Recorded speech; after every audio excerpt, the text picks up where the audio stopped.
All right. Hello, everyone. I am here with Stuart White today to talk about Tall Air. Dee is the author of the book, and I get the privilege of getting an interview. So, Dee, how's it going? It's going great, Aaron. Thank you for the interview. This is really nice of you to do.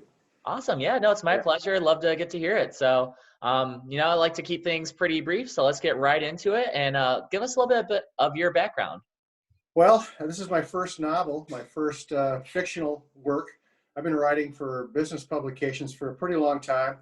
In fact, my whole career. So this is my first run at a full-fledged novel, and it was fairly interesting to do. It took I'd say about a lifetime of experiences, but about a year and a half to really get it on paper and then refine it. So it was a lot of fun. I had a lot of help. A lot of people were involved, and a lot of people gave me their stories. So I come from a background basically in business and education, primarily coaching. That's that coaching lacrosse at the high school level. And then I come out of marketing at GM and Society of Manufacturing Engineers, and then I ran my own agency for several years.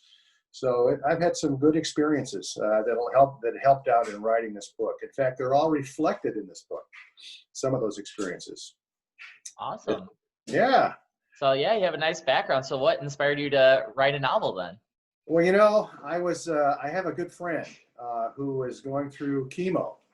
And he's been a real great friend for years. He taught me a lot about life and helped me learn about things that I wasn't too familiar with. And he recently passed, so I dedicated the book to him prior to his passing.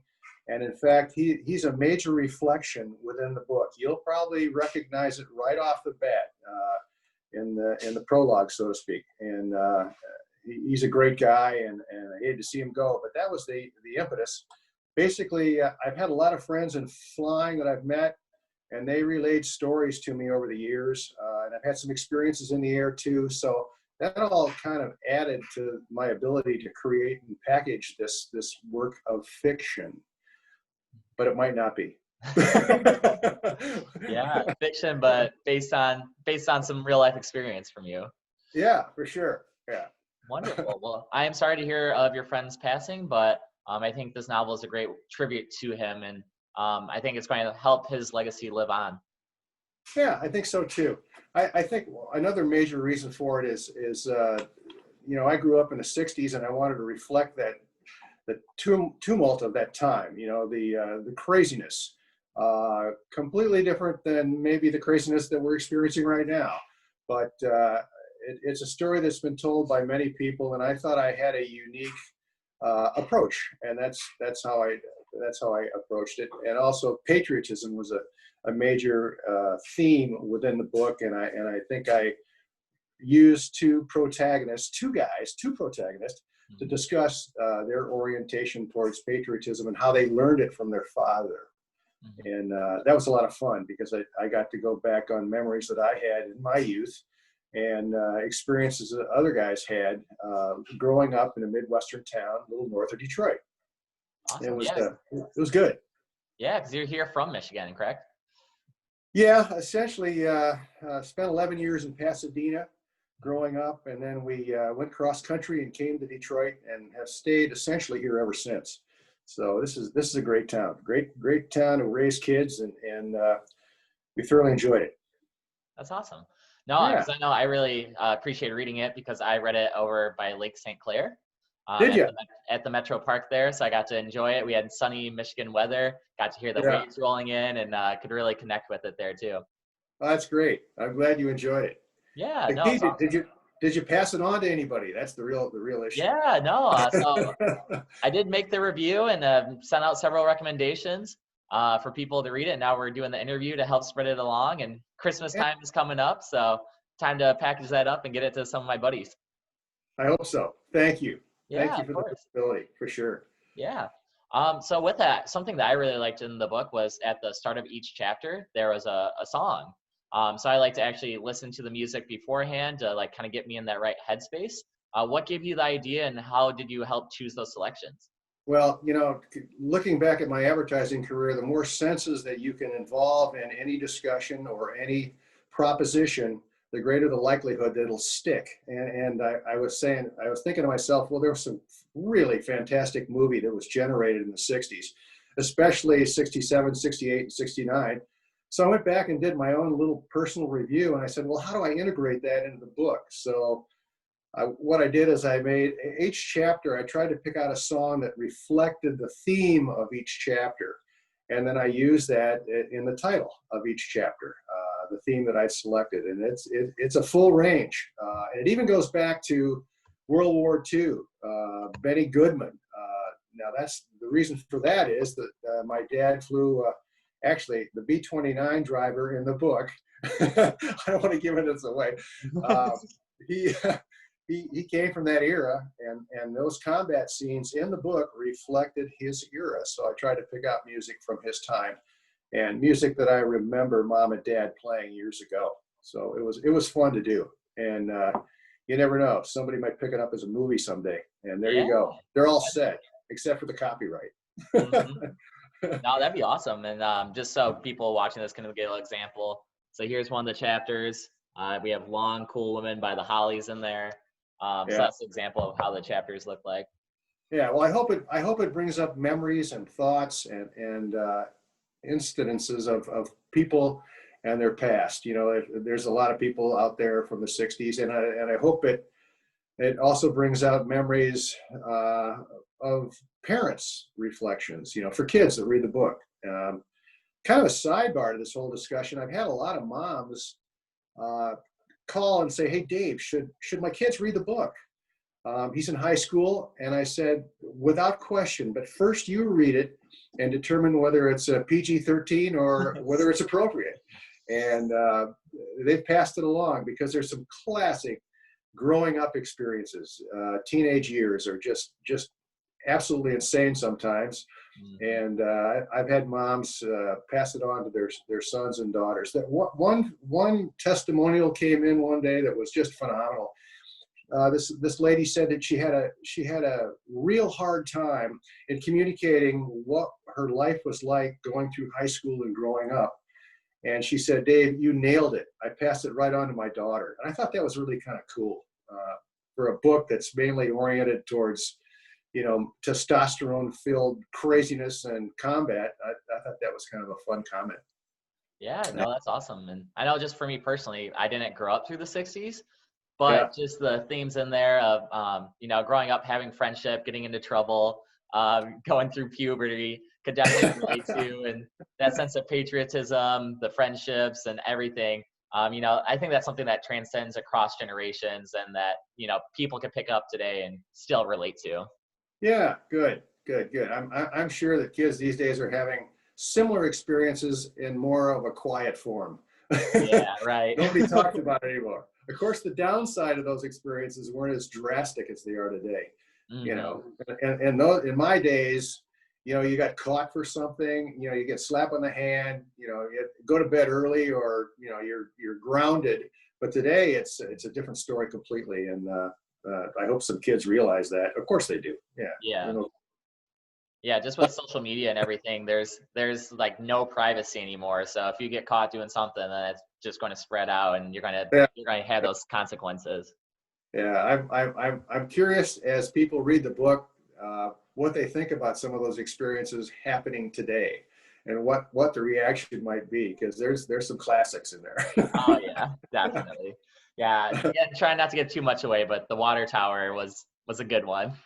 Yeah, those things actually happened. And it's the water tower incident. Actually, there were several of them. Remember, the objective of Maith and Finn, the two protagonists, were to get in the air, to be pilots basically. And so that was one step towards that, just climbing high water towers in and around the suburban areas.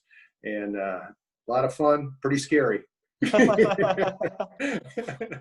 awesome. So how, if I can ask, how much of this is, based on your own experience, and how much is fabricated in there? Oh my God. The total book, Gee Yeah. whiz. You know, I started writing as a, a biography almost, writing about myself. And then as I moved through it and relived all the experiences that I'd been through, I said, nah, no, I can't do that. I can't. I can't admit to that. I'm spilling the beans right now.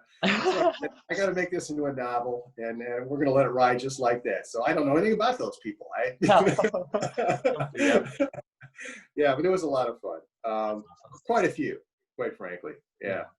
But the Yeah, no. combat scenes were all my friends. Yeah, for sure. Yeah. I thank God I didn't have to go over there into Vietnam.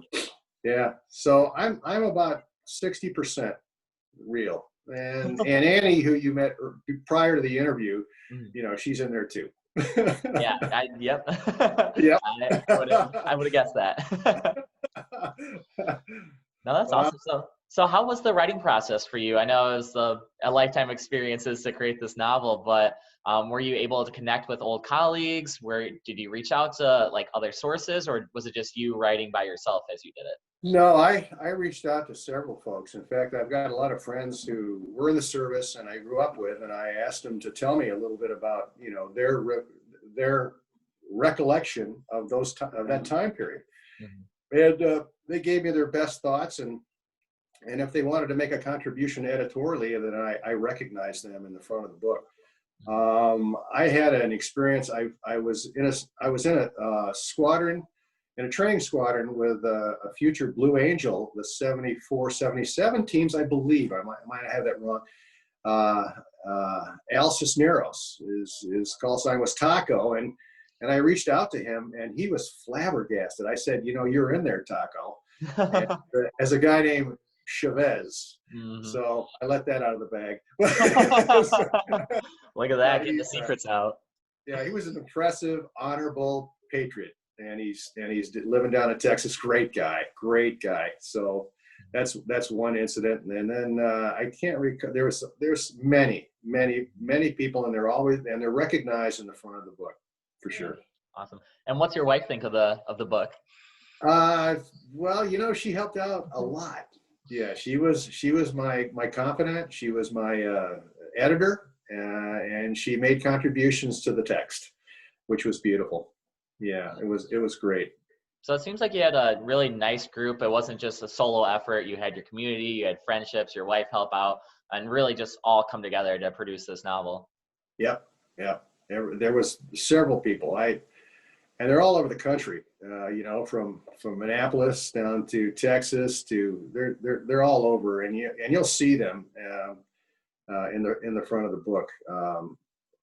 Everybody went their own separate ways after that time period, and it's been fun to watch, to reminisce and see where their careers took them or their lives took them, and they all made a contribution, and you'll read about them for sure. No, that's great. Yeah. And then, so with this right now, I know we're in kind of a crazy time here in 2020 with being locked down in Michigan, especially. I guess so let's say I'm a high school boy picking this up. What are some things that you would hope that I would take away from it? Well, gee whiz. One thing right off the bat is respect your elders. I'm sure everybody does, but these two guys were, quite frankly, in awe of their parents. And that's a major theme within the book, because they tried to pattern themselves after one of the fathers. One of the fathers had died in World War II, and the other one was still alive. And so the guy that didn't have a dad, Maith, he pretty well imprinted on Finn's dad, who was alive, and that's kind of a big theme. Also, I think some of the hijinks, I think you said that's what we call it. Yep, hijinks. Some of those are fairly interesting, and they give a perspective on how far you can push it. That might be an interesting theme. Patriotism, always right in there strong. It was a time where you could go either way. I remember in college you could go, you could be a patriot and join the military, or you could go in another direction. And I sympathized with both directions. So it wasn't a huge deal. I just knew that there were things I wanted to do, and the service offered those to me, and I took them. Yeah. So young boys, and you'll have a laugh. Oh yeah. Anybody who reads it, if they're not laughing or crying, because it still brings tears to my eyes, some of those chapters, you know, you don't have a heart. As simple as that. Yeah. Yeah. And something else that I was really, I was actually kind of surprised, since you're not traditional novelist background, but just Yeah. the descriptions that you had in there, just made it super vivid for me reading it and going through. Yeah. That was, from everything that I've read throughout my lifetime, it seemed that, if you could create a scene and it create as many sensory illusions or facts into it, and then make it interesting, you really hit the ball out of the park. And that's what I try to do in a very action-oriented format. It's a quick read, Mm-hmm. as you said. It's a couple hundred pages, and it kind of pulls a lot of people in, and they just enjoy it and read it and pass it on. Yeah, Yeah. no, Yeah. just it's a lot of fun, and I felt like I was in there the whole time, and like you said, you can, smell, sight, sense. It's really got it all in there. Yeah, I hope so. Yeah, Awesome. it was a lot of fun to write. It really was. It was pretty hard for me. I kept thinking to myself, how am I gonna handle this next scene? And I looked at it as a series of scenes, and then you build on those scenes to make a story within a story. And there were tough times in a couple of those chapters. I have strengths and weaknesses, and I found my weaknesses and strengths really quickly writing a novel. And I hope I repaired them. I think I did. Yeah. Because it's going pretty good right now. It's steady. People are picking it up, and it's steady, which is nice. Good. Yeah. No, that's great. That's great to hear. And I'm going to be getting a couple copies to send out here this holiday season as well. So I already got some people from back home I want to send it to. Well, great. I really appreciate that, Aaron. Yeah, I Yeah. appreciate you doing this. No, and I appreciate you taking the time as well. So if you have anything else for the viewers here, anything you want to leave them with, and then we'll let them know where they can pick up the book. Okay. Well, when you do pick up the book, as I know everybody watching this will do, Aaron will cue you in on where to go. Amazon is the biggest source, as we all know. But do me a favor, after you've read the book, and hopefully you'll enjoy it, you might write a review on Amazon. That helps with the visibility of the book to get it distributed, internationally and nationally. It's in bookstores all across the world. I'm thinking 43,000 bookstores, if that could be believed. Wow. But that's a fact. That was the distribution point. But it's going good. Yeah. Well, awesome. Sure. Yeah, and I see on the back of here too, you got your email, so people can reach out to you as well there. Leave a review on Amazon, and if you're watching this video, whether you're watching on YouTube, Facebook, just drop a comment down below. We'd love to reach back out to you and circle around. Great, Aaron. Awesome. Well, Dee, thank you so much for your time, and thank you for your service as well. And looking forward to having more people read this and give you some more reviews. Thanks for your support, Aaron. You're welcome. All right. Have a good day. Bye-bye.